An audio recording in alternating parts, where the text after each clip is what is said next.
Good afternoon, everyone, and thank you so much for joining in for the session on women and new fictional narratives with Futhi Ntghingla, Anindita Ghose, and Khadija Bajaber. So let's begin the session by talking about some of the feminist authors, text and or characters that have influenced and or inspired you. Good day, everyone. For me, I think the feminist writers and texts that have inspired me are people like Toni Morrison and Alice Walker. I like in terms of the characters that they write about, they go to something old, something that's beyond the reasoning, older than the theories that we are getting. And for me, that gets me to see something that allows us to get the freedom to write about the women characters that we want to write about. So along with that, I'm going to ask one more question to each of you, after which we will move towards specific questions. Now this one is, how have the women whom you saw around shaped your perspectives and characters? How have the women? The women in your life, the women you saw around in your society. It's actually quite interesting because some of the characters in my book are of the women I observe. And what comes out with the reviews is that you write about strong women. And for me, when I'm writing, I'm not even thinking of them as being strong women. It's women surviving what they have to survive. So when it comes out with the strong, I always try to also remind them that there is more to just the strength. There is also vulnerabilities. There is also fallibilities that they have. And for me, that's very important that people know. Because sometimes when you say something is strong, then you're not giving it a chance to actually be any other thing. And with the traumas that we've experienced, sometimes people, there was a theory at some point where they said, black women, for example, their threshold of pain is higher. And it goes to this theory of women being strong. And so I try to just remind people that there's more to just strong women characters. So would you like to answer the same questions? Yeah, sure. In terms of feminist writers, whether they're outwardly feminist or writing that has feminist themes, Nawal al-Saadawi was very instrumental to me. Her autobiographical writings especially. I found them when I was in university around like 22 years old, 23 or something. And the way she talks about being an Egyptian woman trying to get this career in medicine, to be a doctor, and all the challenges she faced. Of course, there are things that are characteristically Egyptian that I cannot obviously have experienced, but there are a lot of similar things. I think regardless of the culture that you're in, reading about women trying to achieve things, you can see there are similar patterns in the things trying to hold them down or hold them back. So Nawal al-Saadawi, Allah yarhamha, I really loved her work. And more recently, Jennifer Nansumbuga Makumbi's book, The First Woman, or A Girl's a Body of Water. There are two titles for that book. How she linked this coming of age story and this understanding of feminism or like women's empowerment through a very community focused lens and through a very Ugandan specific lens. It was really interesting looking at this struggle, not just being an overlapping one-size-fits-all struggle, and what it means to achieve are not the same things everyone wants to achieve all over the world, exactly. So trying to see how you can kind of try and improve your community according to your community's own pace and according to your community's own needs was really interesting to read about. And about your books and characters? I didn't go out to write feminist characters. I went out to write about women. Each of these characters are obviously completely made up, but they take on the color of characters or many characters I've met, someone like the Hababa or the grandmother character, people come and tell me, she feels so familiar. Did you base her on this person or that person? And I'm like, I never had a grandmother, but I can see the things that she does for the people who are under her care. So it's very interesting to kind of try and write that character. Kind of ridiculous, kind of stern, kind of very cunning. But ultimately, someone who really carries her family, whether they want to acknowledge it or not. And so, yeah, I'm really always interested in writing women. I like writing men, obviously, but women, because I myself am a woman, I suppose, I have understood the world through the eyes of women, through being in spaces where women are the majority. And yeah, I guess. Anindita, can we hear from you? The writers who've influenced me, I think, some of the names are very obvious. Margaret Atwood, Siri Huswit, Zadie Smith, Closer Home, Jhumpa Lahiri. But, lately, I mean, these were the books that we were reading, we were exposed to, in our teens and 20s. Lately, I've been reading a lot of Indian female writers who wrote in other languages and have been translated. So Shashi Deshpande or say Shanta Gokhale, who is just a really wonderful writer, and I was so honored that she blurbed my book. But more than just her fiction writing, Shanta Gokhale also wrote a memoir. And it's a very radical memoir told through her body. And she comes across as a very traditional, old school, author. So I was really struck by her memoir, like her non-fiction writing as well. So yeah. And your books and the women in your lives? So I think, all fiction is real and unreal, and all fiction is unreal. It's a very hard question to answer.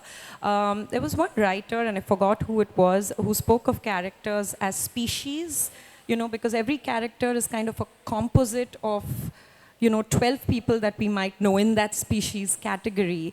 So definitely, since my book has a mother and daughter, they're, composites of various mothers and daughters. But I would like to believe, once they are on page, once they start living, they are entirely their own people. And it would be a disservice to say that they are like anyone else. They wouldn't like to be. They're very independent and they're their own people. Right. Yeah. So now what I'm going to do is to ask you to speak about your own books and characters. And I have some questions specifically based on your books and the themes so that we can explore this topic further. So, Futhi, can we start with you, please? Right. So the first book that I wrote was Shameless. And the character there, the female character who is the main character, is a prostitute. And she's basically plying her trade on the street. And it's actually looking at the image of South Africa around the 90s when we got our democracy, where young graduates were getting very frustrated with being proteges in corporate world. And so this image of this woman was basically showing that it seems there is no difference between the intern in the newsroom or any other corporate office and the prostitute who's plying on the street. And in fact, it seems the prostitute is actually doing better because it's on their own terms. And this prostitute didn't have a pimp or anybody who's like an agent for them. They were their own agent. And I think that was showing how, as women, we are emerging to actually have our own agency in how we live our lives. And for me, that goes to this thing that Toni Morrison and Alice Walker sort of keep implying in their stories, that is old, that is sort of kicking out all the theories. It's actually laughing at the face of all the feminist critical theories or any other critical theory, because they are finding ways to call out the spirit of old, the women who died in pain, the women who died with their talents never being expressed anywhere because there was no avenue. They were under serious oppression. And so these books are basically expressing you know, in India, there is the idea of reincarnation. So it's like reincarnating and actually acting out the talents you didn't get to express before. So that was what was happening with Shameless. And Do Not Go Gentle, it's two women there, mother and daughter, that theme of mother and daughter. And it's on the issue of HIV/AIDS and the things they had to deal with there. And I think for me, it felt like whatever is my muse was telling me to sort of calm down with trying to walk before you crawl. Look at what happened, the pain that happened before you become this independent prostitute woman on the street. Come down and look at these things so that the wound gets opened and bleeds and then gets to heal. Which is the same with They Got to You Too, the character there. I think some people struggle with it because she's a carer of someone who used to be an oppressor. But actually, it needs to happen. Before we get to that healing part, we need to dig up these things, dig up these graves, and let these women live their lives before we can get to the point where we say, okay, now, and it's happening. Actually, young people are starting to actually now write fully developed women with their talents being expressed without anybody oppressing them. Thank you so much for that. I have a few questions, keeping a few of your characters in specific moments from the text. Now, one is I'm going to start with Thandiwe's story and the opening line of the book. Mm-hmm. So, Thandiwe has been shot, right? And then you go on to explore the dynamics between two characters. So here, like you said, I think a common thread in all the works is despite all ordeals, the characters reach maturation and they reach hope. They arrive at a point where they're hopeful. And they also, despite all the ordeals and struggles, they don't feel weighed down. There is a spirit to sort of fight and keep going. So this is something, this is a common thread. But everything addresses very specific sociopolitical issues and historical concerns. Right. Like you speak about everything from, say, for example, the history of the wars, but the long-term implications of grief, for example. Right. But there's also humor, regardless of all the struggles. Yeah. So, so what I'm really interested in here is your discussion of female bonding, women across generations, and themes such as sexual abuse, and of course there are long-term implications of grief. Then, like you said, of intersectionality, of hope and resistance. So, could you comment on it? Yes, I think for me it was very, very important that they don't become victims. They don't become these pathetic victim women, but also looking at what they had to go through and dealing with it realistically without dodging some of the things. So it was really, when you look at the book and the themes that they go through, they have to go through them in order to then, at the end, come out and look at what they've at what they've dealt with.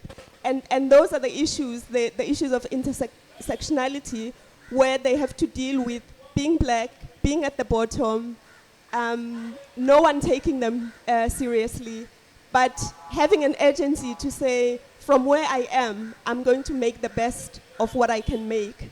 And so, as you say, critical theories sometimes look at it as, but these women are not feminist enough in this text. And as I was saying with the older generation, people like Toni Morrison and them, they saw these things and they didn't take umbrage on it because it's like they've seen beyond of all that is happening, and they are looking forward, but making sure that we don't dodge these things that happen. Now, I'm going to take you back to a point about women and their talents and how they've been erased from history, and there is an attempt to sort of reincarnate, or possibly give space for that. So I want you to sort of comment on, I hope I'm pronouncing it correctly, Melo. Mvelo, yes. And how she has to sort of sacrifice her passion for singing due to circumstances. So Could you just sort of comment on this theme of women and sacrifice? Yes, Mvelo, she basically grows up, she's 10 going to 60, she's 10 going to 100, because she has to look after the mother who's sick. And she has to stop singing, she stops seeing colors, everything is black and white and gray, because, you know, the mental toll it takes with all the dealings that she has to deal with. So Mvelo, the name, means nature. No? And when Velo's mother was pregnant with her and telling the boy that, by the way, I've gotten pregnant, and they're at school, and the boy says, well, it's nature. You know, everybody does it, we did it, and this is the consequences. And the consequences are not with him. They are with this woman. And those consequences goes to his daughter as well, because now the woman is sick and the daughter has to look after this woman. And so that's where what I was talking about, the talents sort of being frustrated, basically, because you have the talents, but there's no time, and the circumstances around you are not allowing you to express. And so some people die invisible lives, and they live in graves that are unvisited. And I think these are the people, these are the spirits of these people who are coming to us now and saying, okay, now it's your turn, you express what we didn't express, hence the reincarnation. Now, the last question from this section would be, this is a bit about a celebration of resilience, as you've said. And celebration of what? Resilience, of resilience, strength. yes. Yeah, okay. So after Velo is raped, she doesn't inform her mother about what she's going through. And then, but she's very determined to take control of her life and help herself. So I'd like you to sort of comment on the broader theme that we sort of hinted at previously. Yes, you know, some of these sexual abuse stories are quite hard to deal with. But what I liked, and I think some of it was now coming from me as a writer, where she actually gets to pay sweet revenge on the men who committed rape. And it's interesting, it's happening quite a lot at home with the religious leaders, who pose themselves as these people to help, and then they rape women. And so this man was a religious leader. And so Mvelo goes to the church and actually strips off all her clothes in front of the church, and the man gets to die. And I think nudity, it was important for me to include that image of nudity and how it threatens, because it's the naked truth that comes out when you actually get to do that, which is what Mvelo does, and which is also connected to her name being nature. We know that we love nature, it's beautiful, but it can also have fangs and claws, and it can bite. And so that is what I was looking towards and looking through. Thank you so much for that. Khadija, now I'd like to ask you about your book. So can we just begin by sort of hearing about your book from you? Sorry? Could you tell us about your book? Could you introduce the book?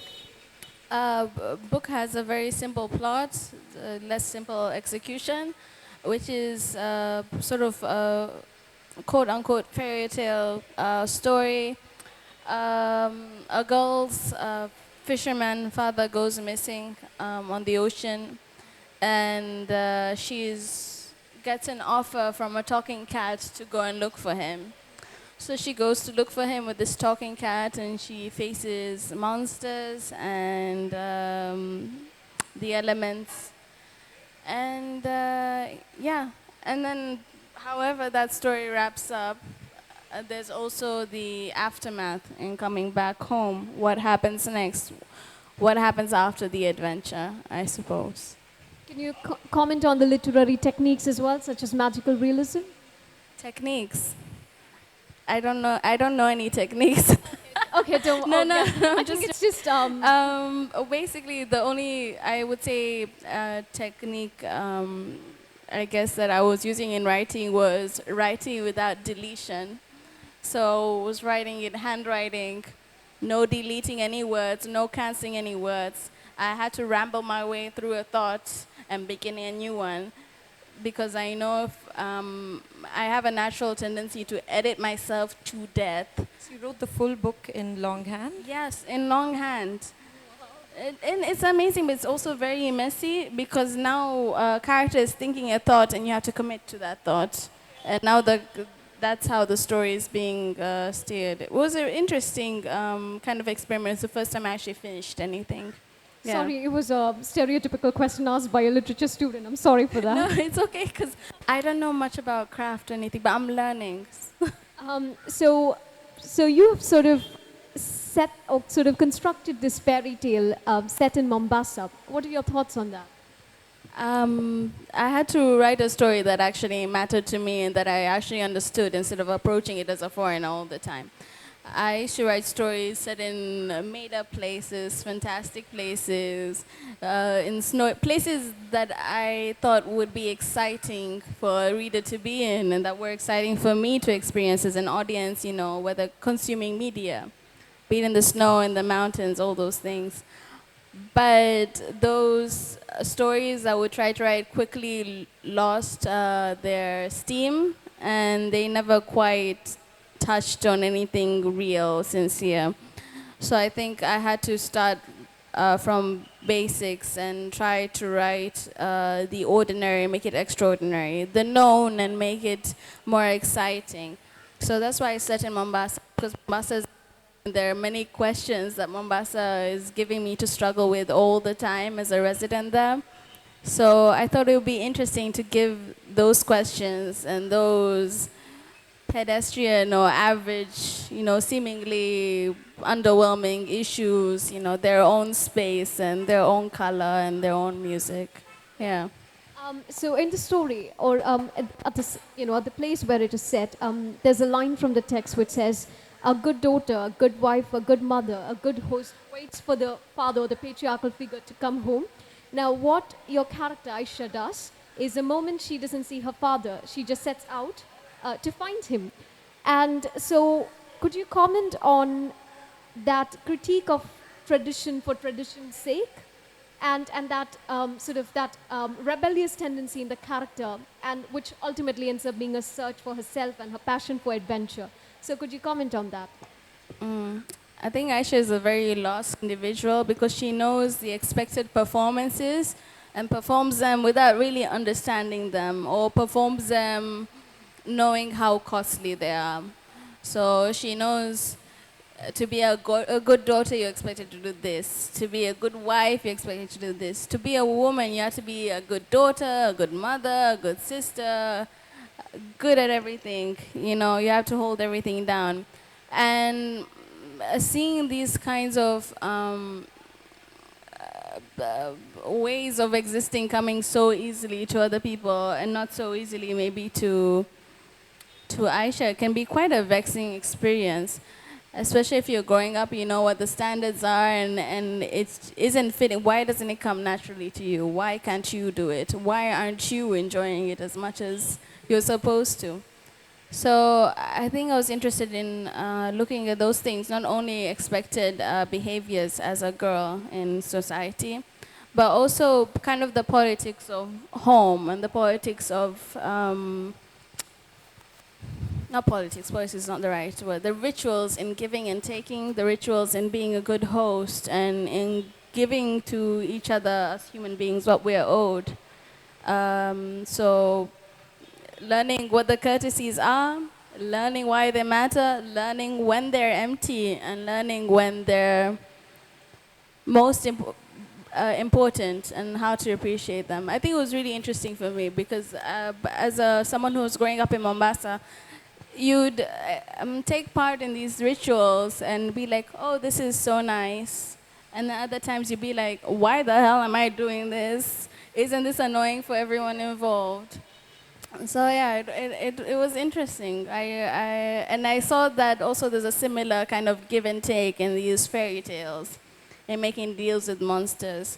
So in the end of it, I guess what I was trying to get at was that monsters are not that scary. It's the things that we give up of ourselves and the ways that we betray ourselves that are the most terrifying and that are the most painful. Yeah.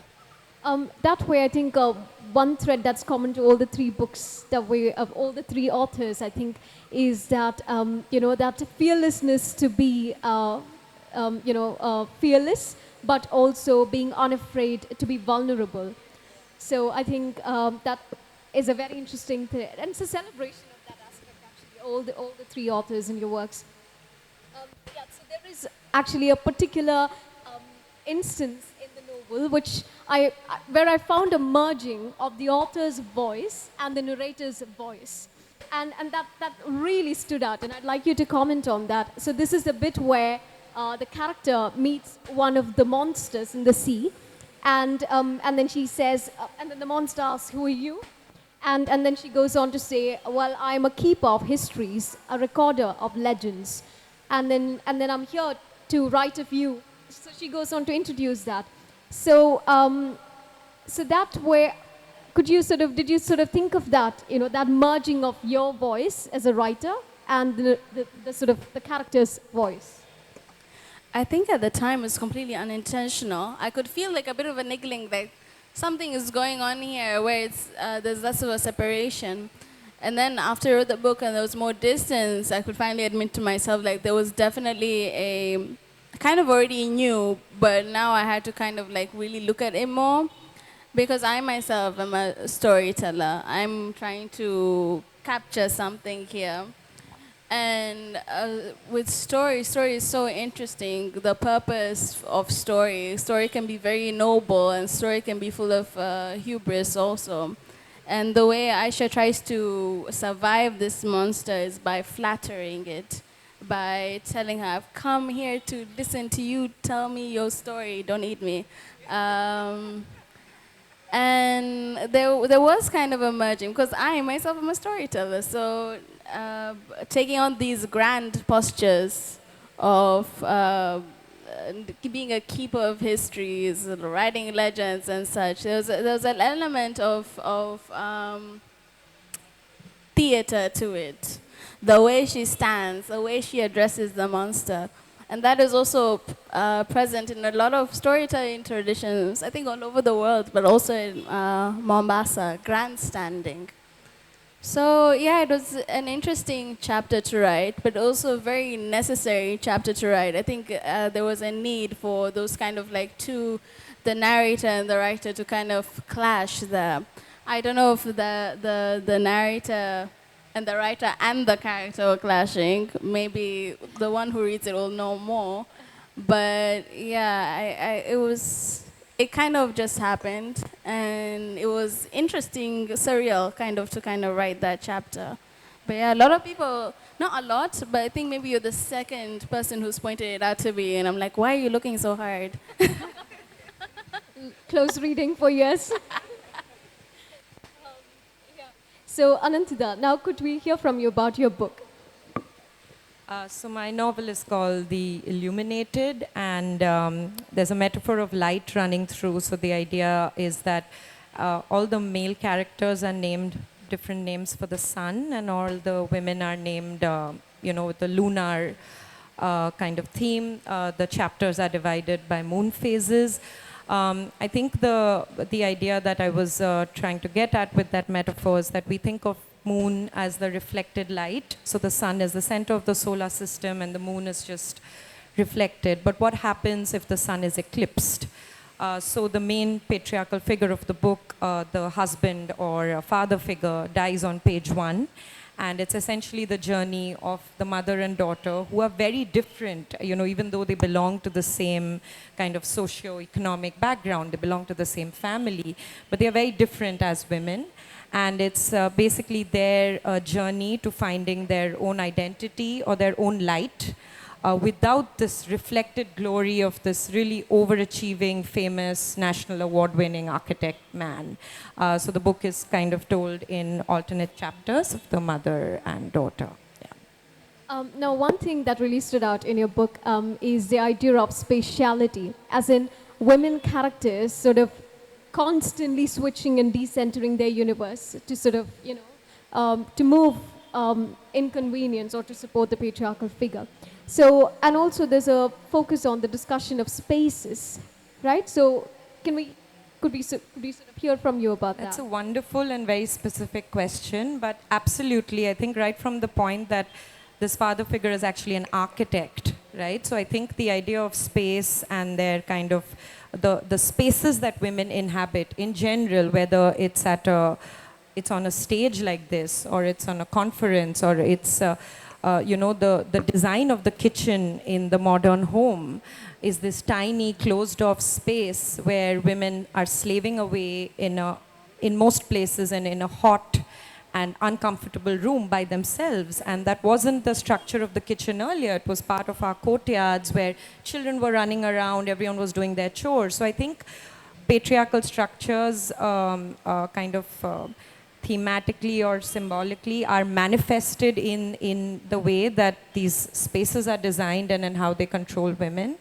And that's why it's not a complete surprise that, without giving away too much, but that towards the end of the book, these women go to a new space where one of the things is everything is circular and nobody owns. I think one of the aspects of patriarchy is also ownership. So in this new space that they go to, this new state, you inhabit the house that you live in, but you don't own the house. So I think they're really trying to challenge just the ideas of even capitalism, but also patriarchal structures economically. Yeah, so space was intensely important to me. Also, these women are moving between, like the mother lives in Delhi, but she's throwing back to her young married life in Calcutta. The daughter studies in Mysore, not far from here, but goes away to Dharamshala, which is such a different place in terms of landscape. It's a cold mountain town, and Mysore is a hot, warm, humid place like this. So I think the idea that moving physically is also changing something in their emotional landscape. I really wanted to play with that, yeah. Closely linked to that is a question I hope I'll verbalize and articulate as I wish.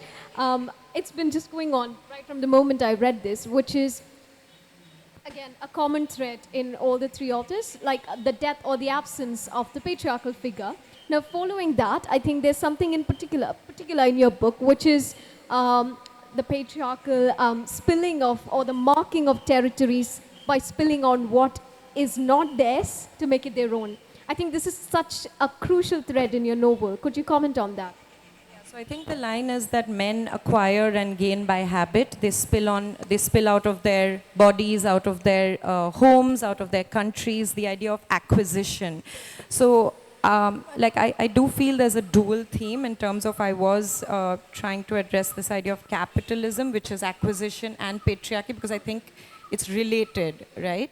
So yeah, it's a sense of ownership. I remember there's one scene where the mother figure is in this government office to collect the death certificate of her husband, and it's been very bureaucratic. She's there the third time. She's tired. But when she's leaving, she crosses the room where people collect the birth certificates. And there's a young man looking really cheerful and happy.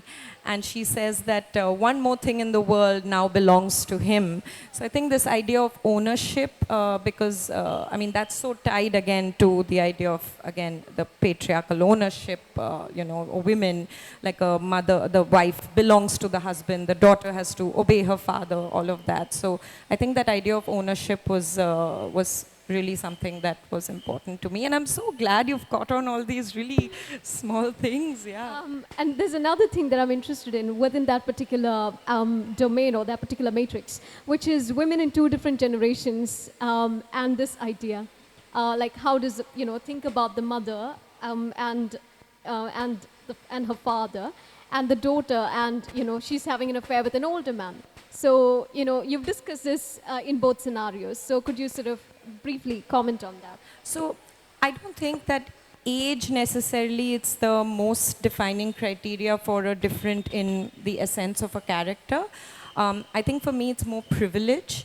Like this book has been kind of introduced in so many places as a feminist book, but I see it as a novel about the idea of privilege and gender also being a privilege. So in that sense, the men have that privilege. But in the broader scheme of privilege, the mother, she comes from a modest home and she married this really rich and successful guy. But their daughter, who is born to this famous father, naturally she's very privileged. She's born with that. So her navigation with the world is very different from her mother's navigation of the world, you know.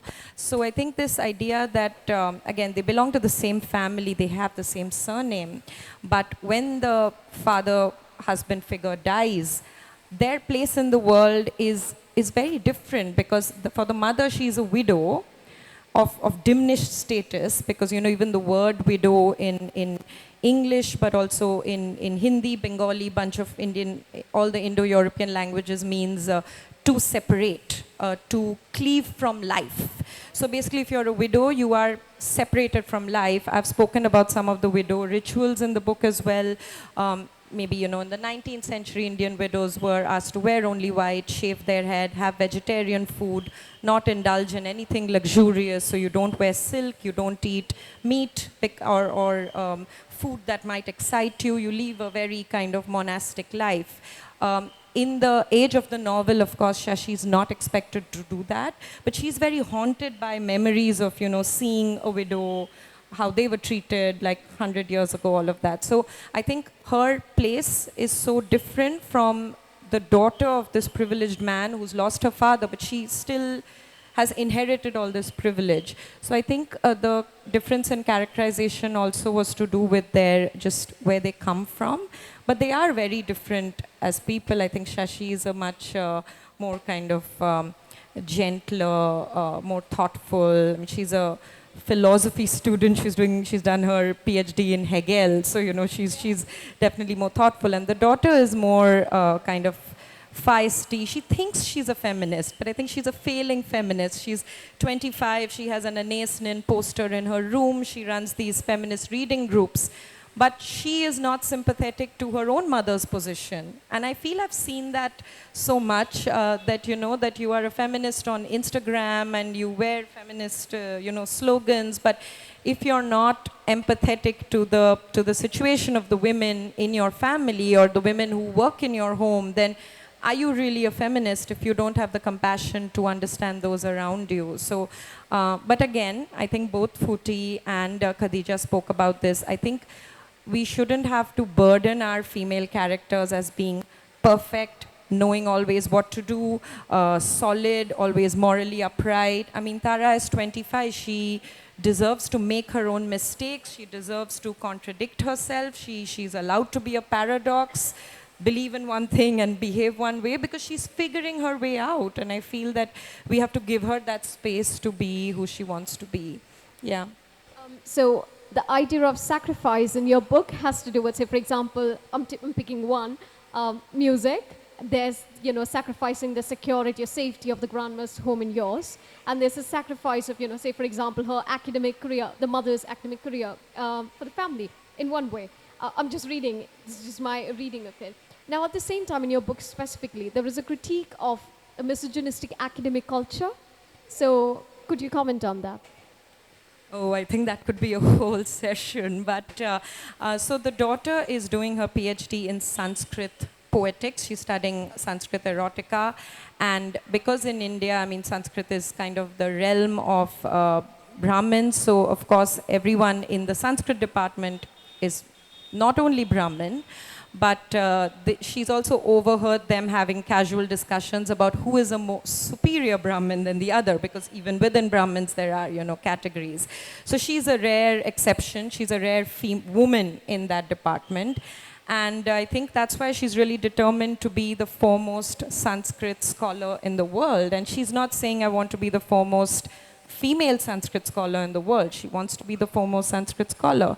She comes from this place of privilege where she can dare to think that way. Her mother would have never, you know, even entertained that thought.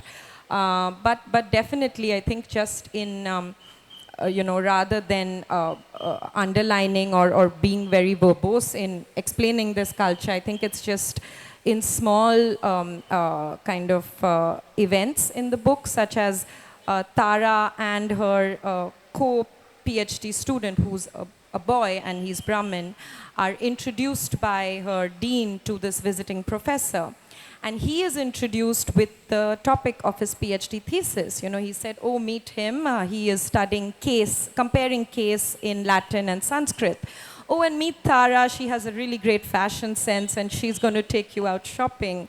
And maybe the dean even thinks he's complimenting her. Like maybe he thinks it's flattering. But Tara already knows by now that the reaction to that is to hold out her hand and say, nice to meet you. I am doing my PhD in Sanskrit. They're not like poetics, So I think it's these minor humiliations. It's never anything really big. It's these small things that can be overlooked by others. But when you're a woman and in that position, I guess the characters, they feel it. So I just wanted to illustrate it with incidents like this rather than, long pages of how. I have just a random question on Meenakshi as a character who brings together the political with the eco-feminist. Perhaps could you sort of unpack that? Yeah. So again, like I was saying, that capitalism is so tied to the idea of patriarchy. I think the idea of climate change disproportionately affects more women than men. So in my book, I think the onus of kind of being the eco-feminist or the onus of being the climate change warriors is on the women. So Tara meets a friend called Noor when she travels, who is, I think her bio is kind of inspired by Audre Lorde because it says lesbian, poet, eco-warrior, and I think Audre Lorde said something similar. It said warrior, she says eco-warrior. So I think that idea of eco-feminism is established early on, and Noor becomes the voice of speaking about that. She speaks about why she's not against smoking just for what it does to your lungs, but because cigarette butts are the single most the largest plastic pollutants. Also, it's really like, it's not good for the environment, just the butts. So I think, the idea of Meenakshi, that state where they move towards the end, being this very eco-friendly place, is also tied to trying to contrast or, contrast it to the existing spaces that these women occupy, which are bad for women, bad for the environment, bad for the world in general. So now, having heard about the books and their characters, what I'd like to do now is to juxtapose and perhaps try to put the characters in conversation. So let's see, let's see where this could go. So the first bit would be discussion of marriage and relationships. You can pick any of your characters. So I think in Aisha, I think it's I don't want to get married, and the whole bit about the grandmother being married to an older man. And see, when you juxtapose these three texts, the threads are so exciting to sort of read together. And in Anindita's book, there is actually just the opposite, where the younger daughter falls in love with, has a relationship with someone older. So that dynamics is there. But she also says that she thinks marriage is a patriarchal institution and no one should get married, and she doesn't attend her own brother's wedding. So that's what, like, she's, her feminism is confused. She's really hurt the family by not attending her brother's wedding because she doesn't believe in marriage. But yeah. So for the same reasons, like I'd actually written marriage and relationship, so the perspective is different in, all the three texts, but then I was speaking primarily about relationships. And in Futhi's books, like, whether it's Zola's relationships or, say, for example, I think I'm particularly interested in Belo and not really that, Zonke and Thandiwe. So those are relationships between women, but then I'd like you to sort of speak, sorry, I mixed up the characters now. Primarily think about how these characters and their voices connect and disconnect in terms of their views on relationships. In my characters, you would see that it's reflecting the society. for example, they are not married. Some of them have relationships, but there's no marriage that's happening. And in fact, there's no even opinion on it in terms of do you want to get married or not get married. It's more about survival of the day in terms of what they're dealing with. And when they do get into the relationship, some of them end up with the disease. For example, Mvelo's mother, gets to get sick. So I don't think they're even looking around those matters because of the circumstances that they are under. Sorry to interrupt. I think there's been a misunderstanding. My focus was not really on the discussion of marriage or the opinion for or against marriage. It was rather how your characters merge in terms of their views on relationships in general. Right. Yeah. I think also because of the traumas that they faced, I don't think they do have relationships and they have, but most of them are not healthy. I guess I can put it that way to say there is something that's unhealthy with some of the relationships that they are in. Specifically, for example, Zola, when she has an affair with another person and she's not really happy with, she's concerned about safety and she chooses to leave. So, right, as in choosing what's good for one and leaving. So that's the aspect that I was thinking about, choosing relationships.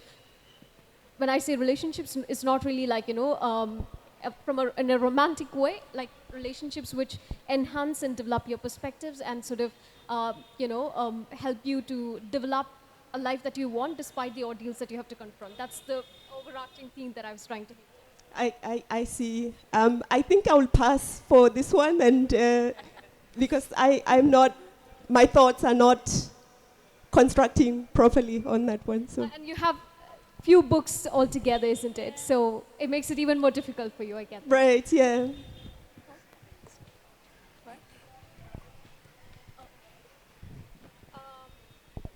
So is there an aspect that you would like to discuss that we haven't discussed about your work or with all the authors on the dais? Right, I think more with the stories that I was looking at. I was mentioning, sorry.